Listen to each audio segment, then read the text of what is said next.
Olá, alunos! Estamos de volta aqui no canal EBD em Ação por mais uma aula. Nesta lição, trataremos da lição de número 11, uma lição que vem falando de assuntos relevantes e necessários para os nossos dias.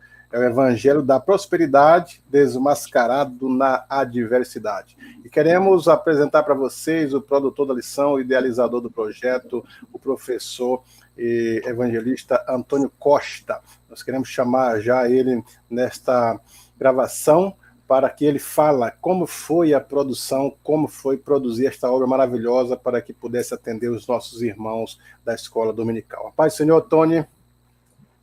Senhor, professor, mestre Gesiel, Deus abençoe a todos os inscritos nesse canal EBD em Ação, que tem sido uma importante ferramenta na divulgação da palavra de Deus. Maravilha, Tony. Conta para os nossos inscritos aí, que nós completamos aí mais de 5.000 inscritos no canal EBD em Ação, que acompanham os nossos videoaulas aí. Como foi produzir esta lição nesse tempo de pandemia em que a CPAD deixou aberto e algumas pessoas estão usando revistas próprias, outros assuntos, ou até lições antigas, mas aqui nós do bairro Alvorada, Cuiabá, Mato Grosso, os irmãos na sua pessoa e os demais companheiros produziram esta lição maravilhosa. Conte para ele a experiência de produzir uma lição abençoada como esta. É uma satisfação muito grande ter sido um dos canais para promover essa lição bíblica aqui em Cuiabá, que não só foi usada em igrejas aqui em Cuiabá, mas em outras cidades, inclusive fora do estado de Mato Grosso. Quando ficamos sabendo que a CPAD não iria publicar lições novas, pedimos então a autorização do nosso pastor se podíamos escrever algumas lições relacionadas ao atual momento de pandemia que estamos enfrentando.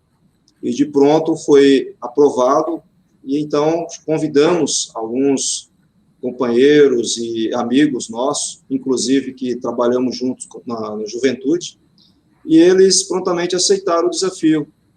Foi escrita em cerca de 30 dias, nos dedicamos muito, nos desdobramos nas madrugadas, pesquisando, e ao final tivemos esse resultado de 13 lições, todas elas relacionadas a esse momento de pandemia, onde nós podemos fortalecer a igreja através da palavra de Deus, para que ela possa enfrentar esse momento, vencer e dar um bom testemunho diante de tudo que nós estamos enfrentando. Maravilha, então esta é a palavra do nosso amigo, irmão Tony. Agora, este assunto, ele rende muito, é um assunto que já foi muito debatido, principalmente na década de 80, quando foi a projeção do movimento da prosperidade, da confissão positiva, do determinismo, das batalhas espirituais, entre outros, Tony.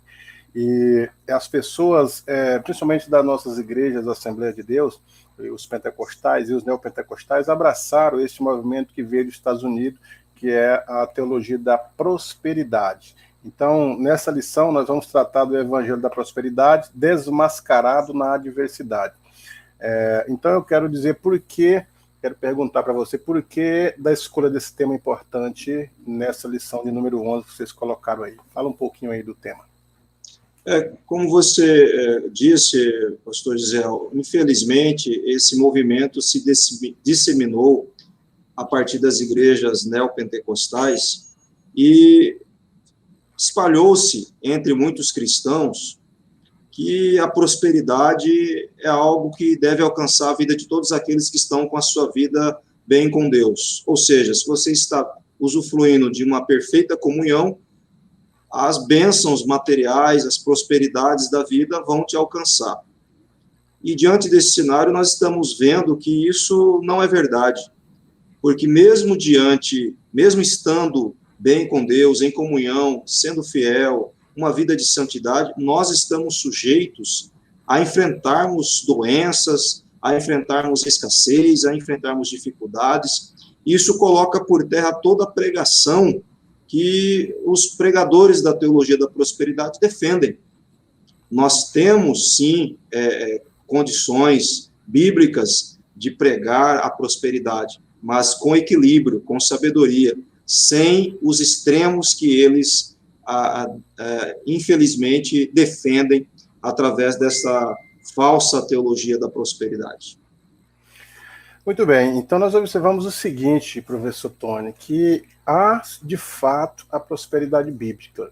Agora, pelo que você coloca aqui na revista, ela é diferente dessa falsa teologia apresentada, não é? A teologia bíblica existe, não é que a gente é contrário, que não exista a teologia da prosperidade, existe a prosperidade bíblica, não sei se é a teologia, mas a prosperidade bíblica, ela existe. Agora, o que eles pregam aí, que todo cristão deve ser rico e etc e tal, é fora dos conceitos bíblicos, não é isso? Exatamente. Nós defendemos a prosperidade de Deus. Existem exemplos bíblicos de muitos homens e mulheres prósperos, abençoados, mas, ao mesmo tempo, nós vamos encontrar na Bíblia homens e mulheres de Deus que passaram por momentos de dificuldades, lutas, escassez, e inclusive de recursos financeiros, mas isso não é ausência de Deus. Muitas vezes ele permite por algum propósito. Maravilha. Então, aqui nós já temos esse primeiro tópico aí, a abertura dele. Então, eu quero que o professor Tony nos ajude aí a falar sobre a origem e raízes históricas deste movimento da prosperidade. Aonde que ele começou? Quais as raízes históricas? Na lição aqui, o professor Tony cita alguns nomes, cita o ano, e então eu gostaria que você explanasse um pouquinho aí sobre essa origem, essas raízes, professor Tony. Quando nós estudamos a respeito da origem desse movimento, nós chegamos à conclusão que, a partir do seu início, ele já começa totalmente desprovido de um movimento sério, respaldado biblicamente. Inclusive, nós colocamos aí que esse evangelho, ele não tem sua origem na Bíblia. Pelo contrário, ele surge nos ensinos de Phineas Parkhurst Kimby, em 1802, viveu entre 1802 e 1866, e ele é criador do chamado Novo Pensamento, que, por sua vez, esse novo pensamento, ele estudou espiritismo, ocultismo, parapsicologia e hipnose. E, além de panteísta e universalista, ele acreditava que o homem tem parte na divindade. Defendia que o pecado e a doença existem apenas na mente.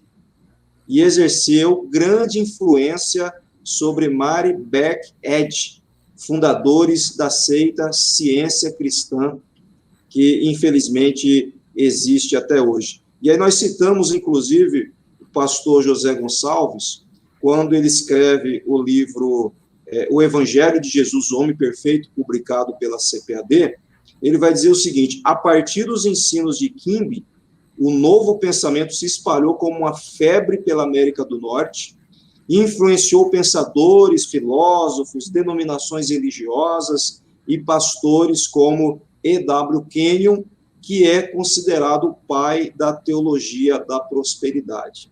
Então, veja, essa teologia ela não tem base a partir do exame minucioso das Escrituras, mas é com base no pensamento deste que defendia, inclusive, a divindade humana.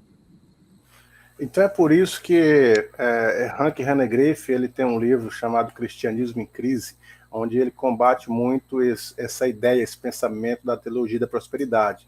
E um dos pontos que ele fala, professor Antônio, é que essa ideia da divindade do homem nesse pensamento não é bíblico, mas a influência de Kenyon nas escolas americanas, escolas teológicas, os televangelistas americanos, e eu cito algum porque ele cita no livro também, como Benny Hinn, Kenneth Hagin. Kenneth Hagin foi um dos mentores dessa ideia, abraçou esse movimento, exato, formou na sua faculdade diversos pregadores influentes na América, que se tornaram televangelistas, como Benny Hinn, como entre tantos outros. E Benny Hinn, ele, das suas mensagens, ele manda a multidão olhar para ele. Aí diz assim: você não está olhando para o Benny, você está olhando para Deus. Por quê? Porque nós somos um pequeno Deus, não é isso?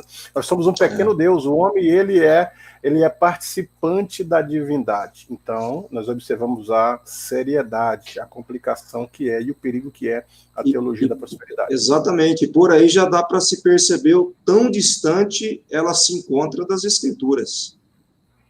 Exato, porque as escrituras não colocam o homem como divino, mas como criatura de Deus, e Deus o ser, né, o ser divino. Então, foge muito do aspecto divino ou bíblico essa teologia da prosperidade, né? Exatamente. E no Brasil ela chegou, Tony, na década de 80 foi o auge, né? Diversos ensinadores, diversos escritores. Pastor Paulo César Lima, ele escreveu um livro sobre o G12, onde ele demonstra esse movimento influente em diversas religiões e participantes também da batalha espiritual, guerra espiritual, como se Deus estivesse num ponto de igualdade com o diabo. O diabo e Deus fossem forças iguais. Então essa ideia, pensamento oriental, né, que surge no Yin e no Yang, que é o bem e o mal, em termos de igualdade, né? Exatamente. E, influenciados por toda aquela onda que vem dos Estados Unidos, né, infelizmente muitos pastores, pregadores brasileiros entraram nessa onda e começaram a disseminar isso, que teve um crescimento explosivo, justamente porque o Brasil é um país de muitas pessoas sofridas, que sonham por dias melhores, e a teologia da prosperidade vem pregando isso, dias melhores aqui na Terra. Ela não fala muito a respeito de arrependimento, da cruz, na necessidade de confissão dos pecados. Então, ela acaba se tornando algo fácil de seguir. E muitas pessoas almejam esse tipo de crença, de religião, que não se exige muito e que promete bastante. Exatamente. E um dos pontos que eles dizem, principalmente o Kenneth Hagin, é que o cristão fiel ele não adoece e não empobrece. Se estiver pobre, estiver doente, é por causa do pecado. Precisa confessar o pecado. E ele, adoecido, rolando na sua casa de tanta dor, mas dizia, eu não estou doente. Aí entra a questão do determinismo, do poder da palavra, poder do pensamento positivo. Se tudo tá, essas filosofias orientais estão inclusas nesse bojo aí. Estão tudo, exatamente. Né? E um dos pontos que a gente observa biblicamente, Tony, é que José ele está na casa de Potifar como escravo. O escravo não tinha direito nem a chinelo, porque chinela no Egito é sinônimo de autoridade.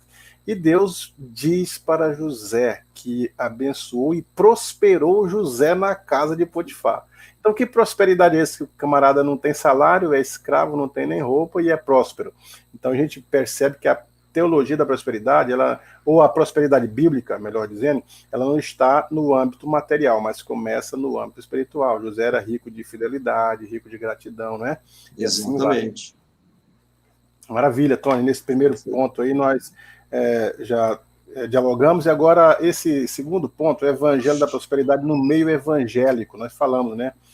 Esses fundadores do movimento como Kenneth Hagin, Kenneth Copeland, Frederick Price, nessas décadas de 70 e 80, como eu havia dito, citado a década de 80 e 70, eles foram promovidos a televangelista, a pregar nos cultos, pregar com multidões, e pregando curas, e pedindo retorno através de envelopes, que as pessoas pudessem contribuir com os programas através de altas somas, né? Tem vários livros que contam sobre a ascensão desses homens na América, e este embrulho foi trazido para o Brasil também, não é? Exatamente. E, infelizmente, pastor Gesiel, em razão deste falso ensino, o que se gerou? Uma geração de crentes interesseiros, materialistas, e que querem apenas as bênçãos de Deus e não querem se submeter ao seu senhorio. Pessoas que não estão dispostas a carregar a cruz, pessoas que não estão dispostas a sofrer pelo Evangelho, e não é isso que nós encontramos no Evangelho de Cristo.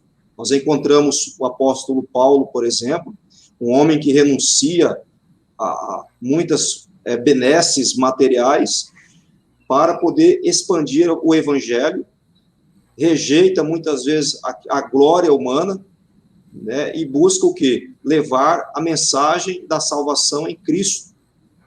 Então, esse evangelho que cria crentes interesseiros, materialistas, e que despreza a suficiência das Escrituras, um evangelho que me tira da simplicidade, da humildade da oração, e diz que eu, ao invés de orar e suplicar e me humilhar diante do Deus Todo-Poderoso, que pode me conceder as suas bênçãos se for a sua vontade, ele me diz que eu tenho agora que determinar, eu tenho que dizer, não, eu quero isso, eu tenho isso, Deus...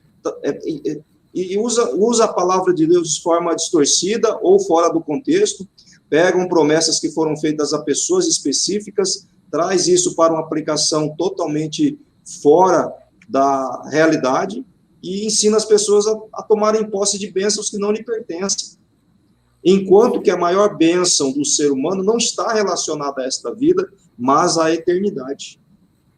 Exato. Um dos pontos que a gente observa muito é São João 6, a multiplicação dos pães e dos peixes. Depois que a multidão comeu e se alegrou, no outro dia eles estavam em busca de Jesus. Mas Jesus disse assim, vós me buscais não porque crestes em mim, mas porque comeste do pão e vos saciaste. Então muitas pessoas hoje, né, esse evangelho da prosperidade, ele levou pessoas a buscarem a Cristo e as igrejas simplesmente pela prosperidade. Não porque, como Jesus disse, não porque comeste do pão e ficaram, então, voltados para servir a Jesus, mas eles queriam só as bênçãos e não queriam o abençoador. Esse evangelho da prosperidade, ele tem essa tendência de as pessoas quererem só as bênçãos materiais e não querem a bênção espiritual, a salvação, a renúncia, a obediência, né, pastor Tony? Isso acaba levando as pessoas à igreja, ao templo, ao culto, não para cultuar a Deus, mas sempre para buscar algo. Enquanto que nós vamos ver que em toda a Bíblia, desde o Antigo ao Novo Testamento, culto é um lugar onde você oferece a Deus a sua adoração, o seu louvor, a sua gratidão. É claro que você pode fazer as suas petições, mas isso não pode ser o elemento principal, central do culto. Eu não posso estabelecer o culto da bênção. Isso sai fora da essência do culto, que é a adoração, que é eu oferecer a minha vida, abrir meu coração a Deus. Se Deus, não porque Deus vai me abençoar, mas porque Deus já nos abençoou com todas as bênçãos espirituais em Cristo Jesus. Exatamente, pastor. Agora, no terceiro ponto aqui, do primeiro tópico ainda, vocês colocam assim, um outro evangelho. E Paulo escreveu aos Gálatas, ensinando os irmãos a rejeitarem um outro evangelho que não fosse o evangelho bíblico, o evangelho de Cristo. Fale um pouquinho aí sobre esse outro evangelho, pastor Tony. Sim, inclusive nós citamos aí na nossa lição, nosso pastor Claudionor de Andrade, que nós muito estimamos e respeitamos, e ele escreve no seu livro Jó, O Problema do Sofrimento do Justo e Seu Propósito, também publicado pela CPAD, ele vai dizer o seguinte, na definição do pastor Claudionor de Andrade, é a teologia da prosperidade, a doutrina, segundo a qual o crente, por ser filho de Deus, jamais enfrentará problemas financeiros e outras agruras, pois foi ele destinado a viver de maneira regalada, não tem de se defrontar com as provações tão comuns aos outros seres humanos. Aí eu faço uma pergunta, qual outro título nós poderíamos atribuir a um ensino tão distante da Bíblia Sagrada, senão outro evangelho? Este aqui é exatamente um outro evangelho, um evangelho diferente daquele que nós encontramos pregado pelo Senhor Jesus Cristo e também pelos apóstolos. Colocamos aí, à luz das Escrituras, o evangelho da prosperidade é fundamentalmente falho. No fundo, é um falso evangelho em razão de sua visão incorreta sobre o caráter de Deus e de seu relacionamento com o homem. Ela chega a propor, pastor Gesiel, uma barganha com Deus. Você dá e Deus te retribui. E quanto maior a sua oferta, isso significa maior a sua fé. e Deus se torna obrigado a te recompensar. E aí os pregadores, ou eu diria os falsos pregadores deste evangelho, deste outro evangelho, são tão ousados que ainda vão dizer assim, mas você deu, não recebeu, é porque a sua fé não foi suficiente. E assim oprimem as pessoas, os seus seguidores, né, pessoas que estão ali ouvindo, sendo enganadas com textos fora do contexto, distorcidos, são iludidas com promessas que Deus não fez, e muitas dessas pessoas, infelizmente, se desiludem ficam iludidas com o cristianismo, né, ficam, a partir dessa visão falsa deste evangelho, elas perdem o interesse pelo cristianismo, se afastam das igrejas, e aí nós criamos aí uma grande barreira de evangelização. Então, esse movimento, ele, infelizmente, pastor Gesiel, presta um desserviço para o reino de Deus, afasta as pessoas do verdadeiro evangelho e do verdadeiro Deus, que tem o desejo, sim, de abençoar os seus filhos, mas sem barganha, sem que eu tenha que dar nada em troca, mas ele quer que eu experimente a sua graça, o seu amor, através das suas bênçãos. Maravilha, por isso que ele é falso e não é essa. Muitas pessoas foram prejudicadas, muitas igrejas foram prejudicadas, não só com a teologia da prosperidade, mas com a guerra espiritual de uma forma errada, que a Bíblia não apresenta, a confissão positiva, o determinismo, foi uma série de coisas que vieram sobre a igreja, prejudicando o andamento, o entendimento e a mensagem do Evangelho. Agora, no segundo ponto, aqui no segundo tópico, professor Tony, vocês falam assim, refutando a falsa prosperidade. Como fazer para refutar essa falsa prosperidade pregada, estigmatizada na mente de muitos irmãos menos favorecidos em relação ao entendimento bíblico? Veja só, existem vários textos bíblicos que refutam essa falsa teologia da prosperidade. Nós citamos aí o episódio que está registrado em Marcos, no capítulo 10, onde fala sobre um jovem que pergunta a Jesus como ele poderia ser salvo, afirmando ser cumpridor de todos os mandamentos. Olha a resposta que Jesus diz a este jovem no versículo 21, Marcos 10, 21. Falta-te uma coisa. Vai, vende tudo quanto tens e dá aos pobres, e terás um tesouro no céu. E vem, toma a cruz e segue-me. Essa ideia de prosperidade, pastor Gesiel, não é algo novo, recente. Ganhou um movimento, corpo, uma estrutura, vários defensores, livros, teólogos, mas essa história de que Deus resolve, decide abençoar alguns, é antiga. Inclusive, entre os judeus, nos dias de Jesus, havia esse pensamento. As pessoas enfermas, as pessoas pobres, elas eram vistas como estando vivendo debaixo de uma maldição de Deus, enquanto que as prósperas, ricas, essas sim eram abençoadas. E Jesus vai dizer para esse jovem, não, a bênção não consiste naquilo que a pessoa tem materialmente. Pelo contrário, vai, vende tudo isso, distribui aos pobres, segue-me, e assim você terá um tesouro no céu. Por isso que nós citamos, inclusive, aí nesse ponto, o pastor José Gonçalves, novamente, no seu livro, o Lucas, o Evangelho de Jesus, quando ele diz assim, nos dias de Jesus havia duas ideias comuns e equivocadas dos judeus sobre as riquezas. A primeira delas associava a riqueza como uma dádiva de Deus, a alguém merecedor, e a pobreza como uma marca do julgamento divino.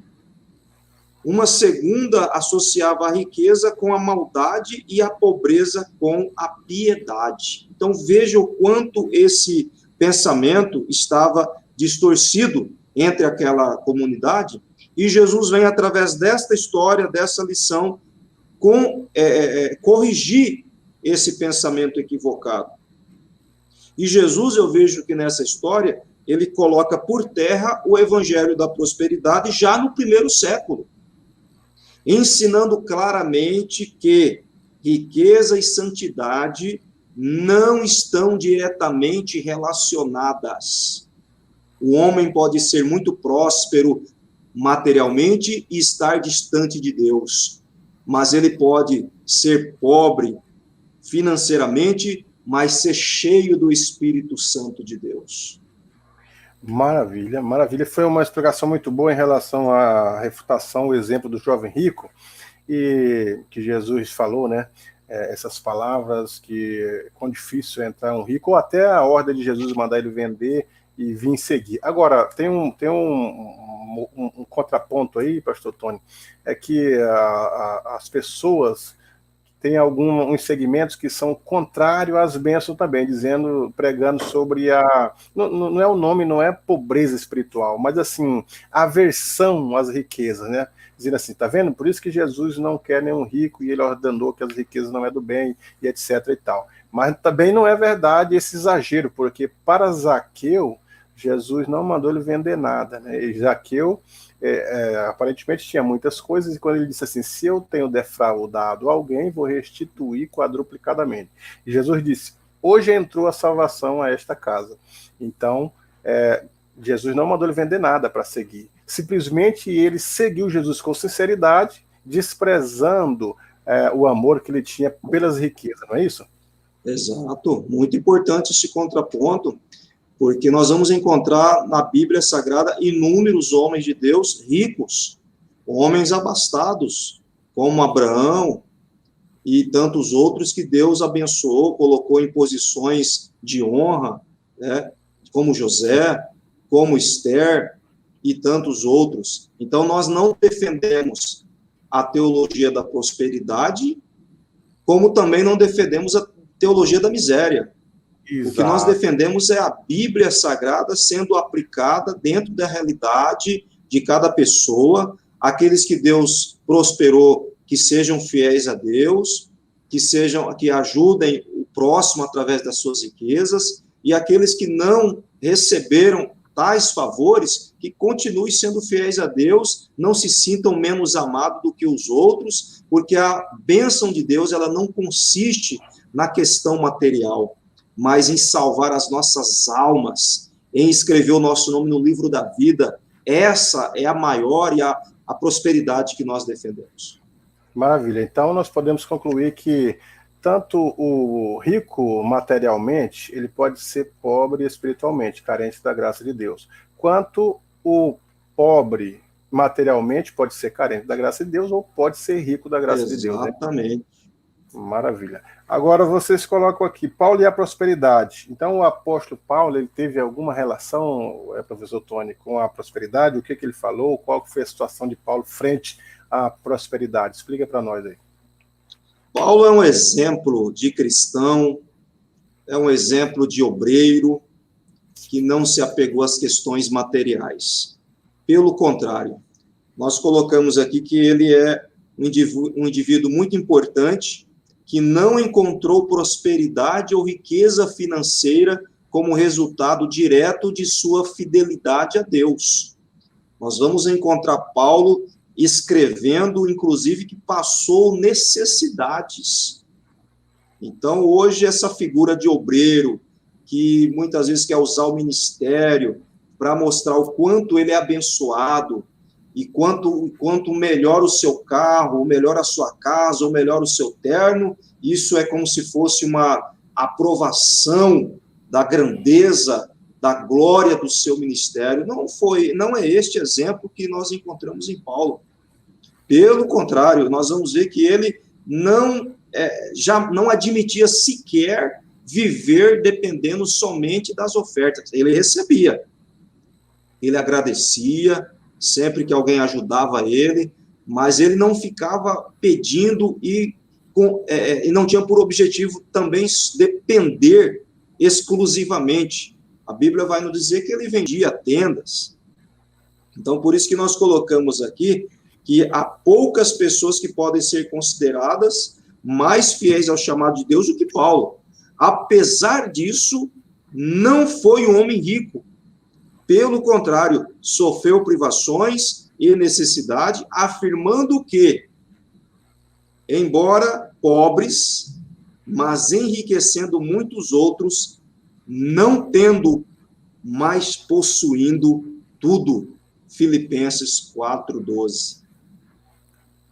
Maravilha, e Paulo ele abriu mão, né, do que ele tinha, até mesmo da riqueza intelectual que ele tinha. Ele disse que reputava tudo como esterco pela graça de Deus. E ele, naquele período lá, um poliglota, um doutor da lei, um homem de influência, poderia muito bem, através dos conhecimentos que ele tinha e da influência, porque ele foi instruído aos pés de Gamaliel.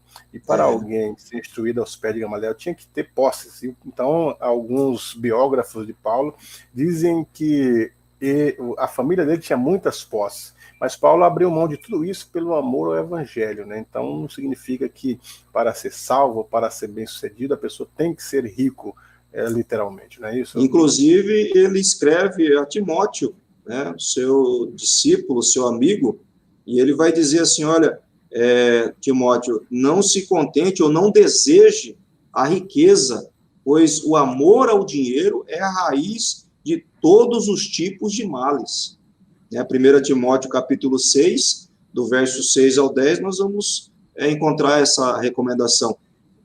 Veja, esse texto não parece, nem de longe, o ensinamento de alguém incentivando o outro a se tornar rico. Não que não seja certo, como o senhor disse, ter posse, ter prosperidade material. Se Deus der, glórias a Deus, é porque há um propósito. Há aquele que Deus prepara e capacita, inclusive, para ser o mantenedor, para ajudar a obra dele. Então, Deus prospera as pessoas com esse propósito de mostrar a sua soberania e, ao mesmo tempo, permitir que eu ou você, sendo próspero, possamos ajudar outras pessoas que necessitam, colocando o amor em prática, mas não jamais nos tornar pessoas obcecadas pelo dinheiro, pela riqueza, egoístas, não dividir com o necessitado aquilo que Deus nos dá, né? Não é com esse propósito que Deus deseja prosperar algumas pessoas, né? Isso, maravilha. Agora, nesse ponto aqui, você colocou assim, Jesus, o nosso maior exemplo. Ele é o nosso maior exemplo de prosperidade, porque alguns pregadores dizem assim, pastor Tony, que Jesus ele era rico, ele tinha até um tesoureiro. Tanto os televangelistas como alguns pregadores aqui do Brasil também diziam que Jesus ele tinha tanto dinheiro que tinha até um tesoureiro para movimentar o dinheiro, e que ele tinha até casa na praia também. E não sei de onde eles acham esses fundamentos. Você concorda com isso ou não? Como que você vê essas ideias, esses ensinos na pessoa de Jesus? Olha só, no capítulo 8 do Evangelho de Lucas, versículo 1 a seguir, diz assim: E aconteceu, depois disso, que andava de cidade em cidade e de aldeia em aldeia, pregando e anunciando o evangelho do reino de Deus, e os 12 iam com ele. E também algumas mulheres que haviam sido curadas de espíritos malignos e de enfermidades, Maria, chamada Madalena, da qual saíram 7 demônios, e Joana, mulher de Cusá, procurador de Herodes, e Susana, deixa eu repetir o versículo 3, e Joana, mulher de Cusá, procurador de Herodes, e Susana, e muitas outras que o serviam com suas fazendas. Ou seja, o ministério de Jesus, que como ser humano, e juntamente com os discípulos, seus apóstolos, tinha as necessidades básicas de se alimentar. Então, eles viviam exclusivamente em prol da obra de Deus, recebiam ofertas, recebiam ajuda. Então, o fato de ter um tesoureiro nada mais era ter alguém responsável para administrar esse dinheiro que era para as suas necessidades, para as suas viagens. Eles precisavam pagar alguns lugares para dormir, viajavam bastante, andavam bastante ali na região. Então, eu achei até um absurdo, o senhor tocou num ponto, que olha o quanto que essa falsa teologia tem influenciado, inclusive, o nosso meio pentecostal. Eu ouvi uma pregação de um conhecido pastor em um grandioso congresso que é realizado anualmente, e esse pregador dizendo que Jesus tinha uma casa na praia, Jesus era próspero, né? Agora, veja só, nós tivemos que ter a refutação a partir de um pastor de uma outra denominação, que veio explicar que ter casa na praia naquela época não era luxo. As pessoas moravam, os pescadores moravam ali à beira da praia, porque a maioria deles eram pescadores, precisavam daquela fonte de renda.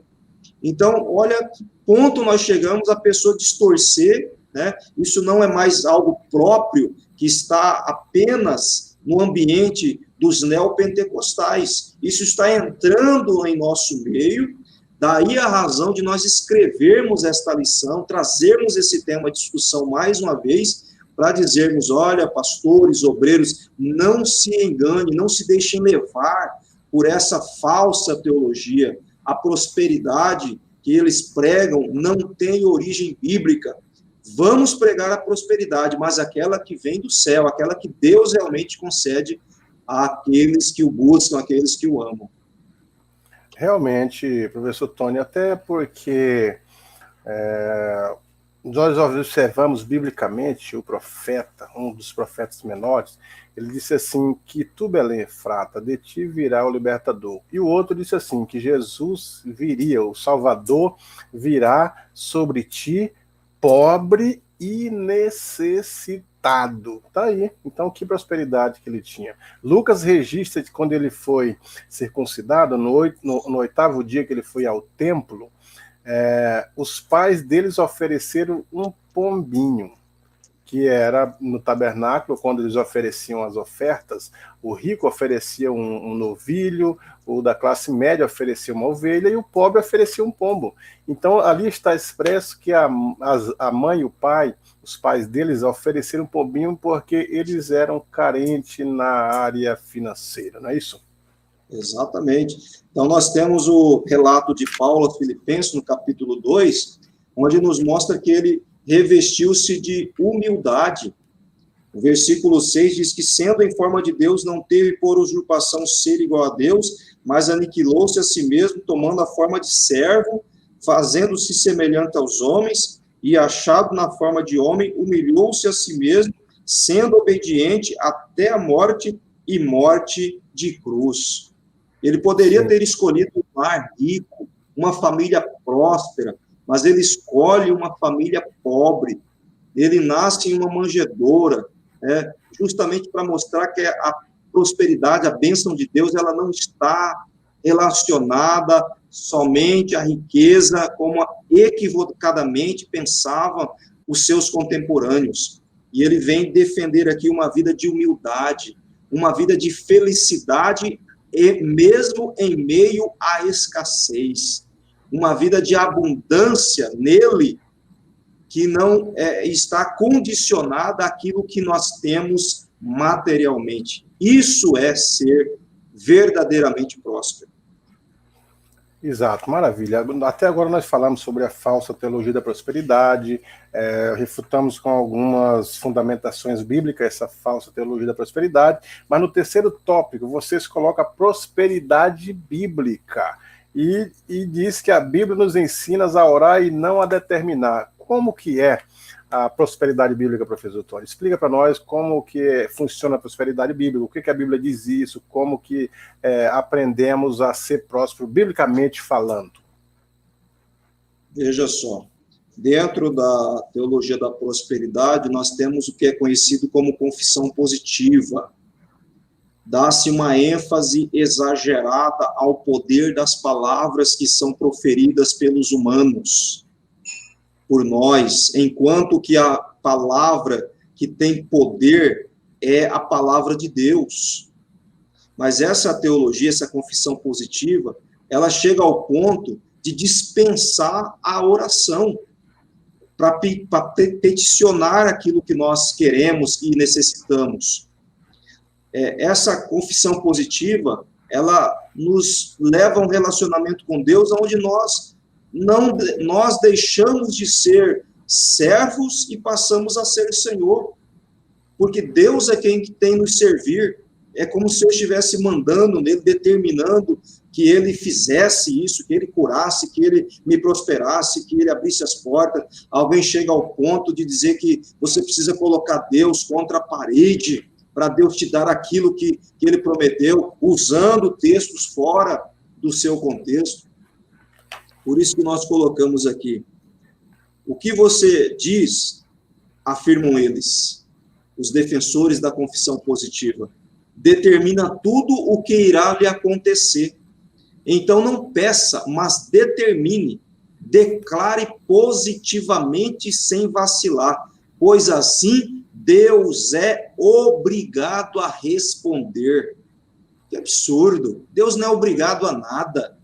Deus é o Todo-Poderoso, soberano, que na sua graça e misericórdia decide nos ouvir e nos atender segundo a sua vontade. Então, pastor José, os pregadores do Evangelho da Prosperidade usam textos como Tiago 4:2, totalmente fora do contexto, dizendo, nada tendes porque não pedis. Mas o pedido que eles falam é determinar, é dizer a Deus o que você quer, o que você precisa, o que você quer que ele faça, mas desprovido de um coração quebrantado, desprovido de humildade.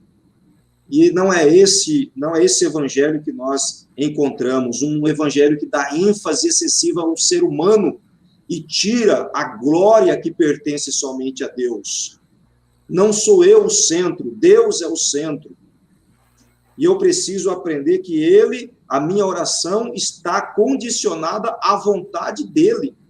É por isso que o Senhor Jesus Cristo, quando nos ensina a orar, ele fala a respeito da vontade de Deus. Seja feita a tua vontade, assim na terra como no céu. Exato. E é interessante que a Bíblia ela está em sintonia com ela mesma em todos os livros, pastor Tony. Nós vemos no Antigo Testamento Deus falando para o povo de Israel pedir o maná para cada dia. Não poderia acumular para o outro dia por causa da dependência divina. Só o milagre que acontecia de acumular estava dentro da Arca da Aliança, que tinha um pote com o maná, e ele não apodrecia. Fora disso, apodrecia. Nós vemos os provérbios de Agur dizendo assim, não te peço nem a riqueza nem a pobreza, porque enriquecendo vem a esquecer de ti, e empobrecendo vem a furtar, mas me mantém da porção de cada dia. Olha de novo em consonância com as palavras de Jesus no Pentateuco. E Jesus ensina os discípulos a orar, o pão nosso de cada dia, a dependência divina. Nós somos dependentes de Deus, então não tem como determinar, decretar, que não é assim que funciona. Ele nos ensinou a orar, pedir. Jesus falou, tudo quanto pedirdes em meu nome, crendo recebereis. E em outra parte ele fala, pedi segundo a sua vontade. Então é um pedido, o clamor, é um rogar, se humilhar, aquele se humilhar, o coração partido, o coração dependente, é assim que o salmista nos ensina, nós devemos buscar as bênçãos de Deus, não o decretismo, o determinismo, porque ele é o Criador, nós somos a criatura, em detrimento a essas confissão positiva, pensamento positivo, decretismo, determinismo, dentre tantos outros ismos que têm perturbado o evangelho verdadeiro, não é isso? Por isso que Paulo escreve aqui aos Filipenses, capítulo 4, verso 6, não estejais inquietos por coisa alguma, antes as vossas petições, olha, não é os vossos decretos, não, as vossas petições sejam em tudo conhecidas diante de Deus, pela oração e súplicas, com ação de graças.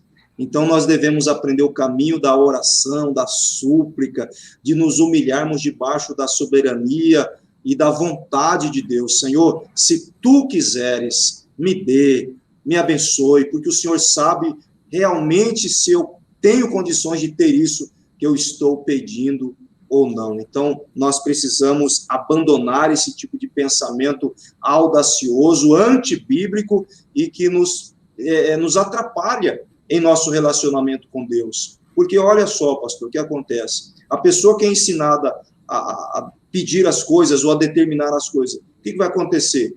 Muitas delas, a maioria delas não vai acontecer. E quem vai ser, então, o culpado é Deus. Deus não me atende, Deus não me ama. Isso cria um bloqueio de relacionamento, porque está sendo peticionado de forma errada, equivocada.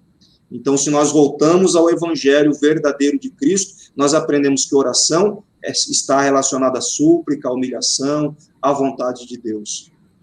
Isso quando os pregadores não colocam a culpa na própria pessoa. Você não recebeu, não é próximo, então você não tem fé, falta de fé, está clamando errado. Eles acham alguém culpado, nunca é ele, né? E a Bíblia, em relação a isso aí também, ela diz assim: pedi, pedi e dar-se-vos-á. Nunca determine e decrete, mas pedi e dar-se-vos-á. Pedi. É isso mesmo. Agora, no segundo ponto aqui, você disse que a prosperidade de Deus ela afeta o nosso caráter. Eu gostaria que você explicasse de que forma a prosperidade divina está relacionada ao nosso caráter, à nossa vivência, à nossa comunhão com Deus aí. Dê uma explicação plausível para os nossos assinantes do canal. Nós mencionamos aí nesse ponto, Filipenses capítulo 2, verso 4, diz assim: não atente cada um para o que é propriamente seu, mas cada qual também para o que é dos outros. Então, esse pseudo-evangelho, ele acaba produzindo um tipo de cristão e obreiro hedonista e narcisista, que ama a si próprio, que sempre quer mais, e muitas vezes se utiliza, olha só, até mesmo de meios fraudulentos, e estão tão cegos com este evangelho, com essa ambição pelas coisas materiais, que começam a trilhar um caminho não piedoso, um caminho que a Bíblia reprova, e mesmo assim ainda acham que ao final o resultado por se tornarem prósperos é a bênção de Deus, e atribuem a Deus o fruto das suas fraudes e das suas desonestidades. Isso é gravíssimo. Exato. Nós não podemos admitir isso como algo bíblico, algo que nasce no coração de Deus para os cristãos. Por isso que nós colocamos aqui: estão literalmente fazendo negócio do povo de Deus. Criam todo tipo de apetrechos para tentar inovar a cada dia, a fim de subtrair recursos dos fiéis, sem temor a Deus, e de forma descarada ludibriam os incautos, vendendo água ungida, óleo de Israel, vassoura ungida, e pasmem, pastor Gisel e demais ouvintes, seguidores deste importante canal, neste período de pandemia, até máscara ungida apareceu. Que absurdo. E não é barato, viu? O preço para adquirir... Outro dia eu vi um desses pseudo-pregadores com uma água, aqueles vasilhames de 20 litros de água no ombro, de que estava subindo um monte, suado, e pegava uma toalha e enxugava o suor, e estava ali dizendo: olha, estou sofrendo aqui pelo povo, vou subir no monte, porque lá eu vou ungir essa água, e depois eu vou mandar essa água para os lares, e as pessoas vão ser abençoadas. Até aí, a fé dele, não questionei. Mas aí chegou o X da questão. Depois ele aparece com umas garrafinhas em miniaturas, desse tamanho, e aí, para você receber a bênção, você precisava comprar essa garrafinha no valor de R$100. Isso é um absurdo. Se você quer abençoar o povo, ore pelo povo, abençoe o povo para que Deus prospere, para que Deus cure. E se as pessoas querem abençoar, querem ofertar, que isso seja voluntariamente, que isso não seja estipulado, determinado valores. Isso é antibíblico, ainda mais quando é para se obter bênçãos materiais. Não é esse o princípio da oferta, de contribuir. Paulo disse, aquele que contribui, faça isso com alegria.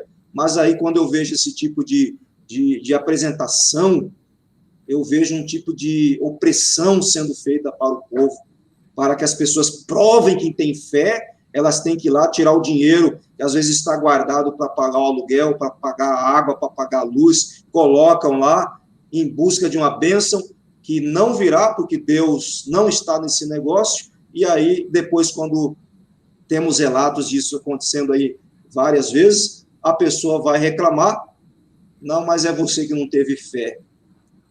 É um absurdo que nós temos visto acontecer. Exatamente. E na lição você diz assim, que o famoso pregador Benihim, ele se desculpou, né, recentemente, depois de tudo que fez, né, se arrependeu de ter propagado com veemência a teologia da prosperidade, etc., né? Apareceu nas notícias sobre isso, né, pastor Tony?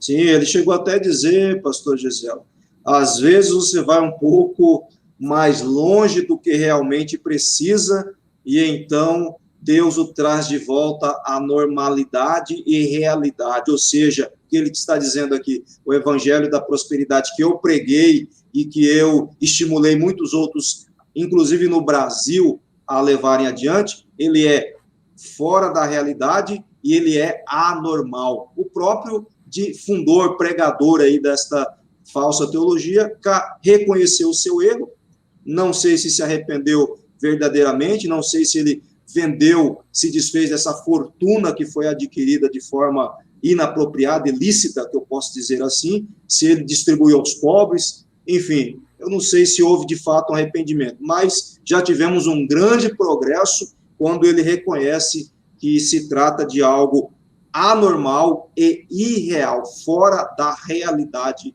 da Escritura Sagrada. Maravilha. Tomara que ele tenha se arrependido de fato, né? Vamos torcer para que ele tenha se arrependido. Agora, sim, no terceiro e último tópico aqui, no terceiro ponto, vocês escrevem assim, vivendo a verdadeira prosperidade cristã. Aí eu pergunto, o que faremos para viver na verdadeira prosperidade cristã? O que fazer para ter a prosperidade divina, ser abençoado prosperamente, sejam espiritualmente, sejam materialmente? Como que funciona? Como que nós falamos, indicamos biblicamente os preceitos para isso, pastor Tony?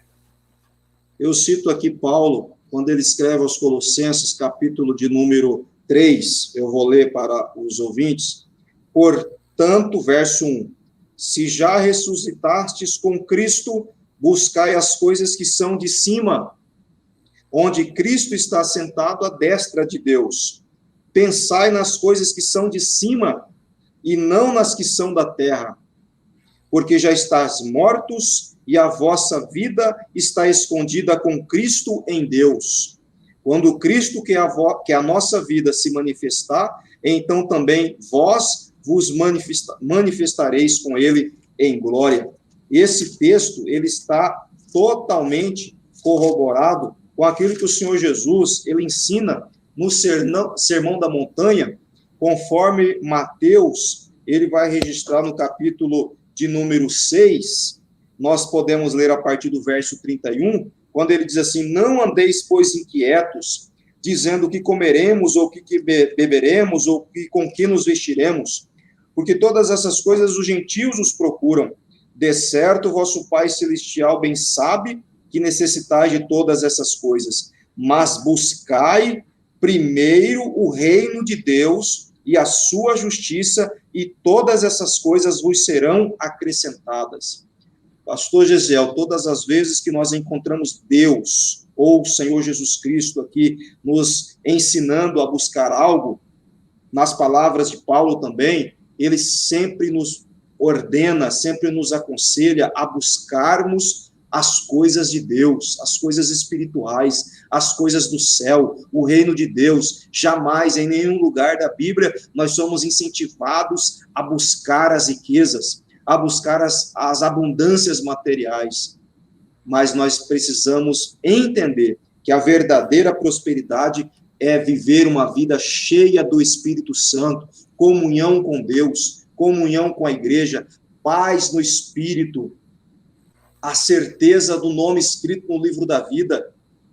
Eu me lembro de um testemunho, pastor Gesiel, de um amigo meu, sempre teve uma vida abastada, sempre teve um emprego que ganhou muito bem, mas a escassez chegou à sua vida, o desemprego bateu, e um desses dias, né, momentos de final de ano, que nós sempre nos reuníamos para confraternizarmos, eu ouvi uma das coisas mais lindas que eu pude em relação à prosperidade.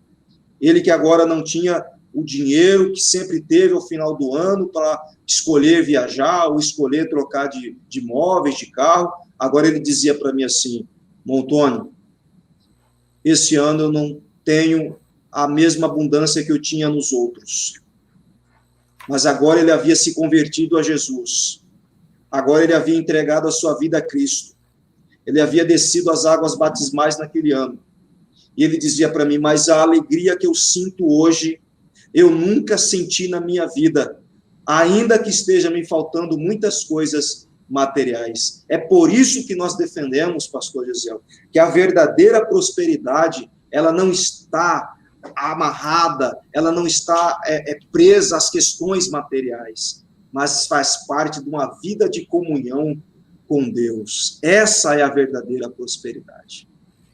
Maravilha, e até tem um versículo que está dito aqui: aquele que ama a riqueza nunca se fartará dela, não é? Então, nós precisamos amar a Cristo, amar a verdadeira prosperidade bíblica. Ela começa no âmbito espiritual, com a salvação. A gente vai galgando os batismo em água, batismo com o Espírito Santo, o fruto do Espírito, dons espirituais, as riquezas da graça de Deus, né? A Bíblia fala das riquezas da graça, riqueza da sabedoria.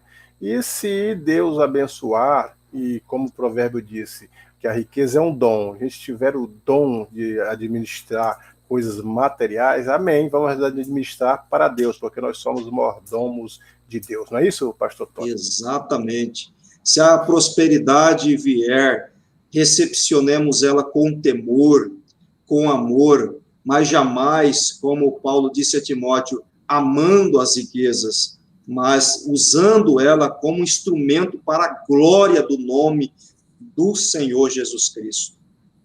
Maravilha, bela lição que nós tivemos, produzida pelo pessoal da Alvorada, e você e sua equipe. Eu quero parabenizá-lo aqui, já parabenizei ao vivo, mas para todos os nossos inscritos ouvirem, parabenizar o vosso trabalho, e vamos então para as considerações finais, pastor Tony.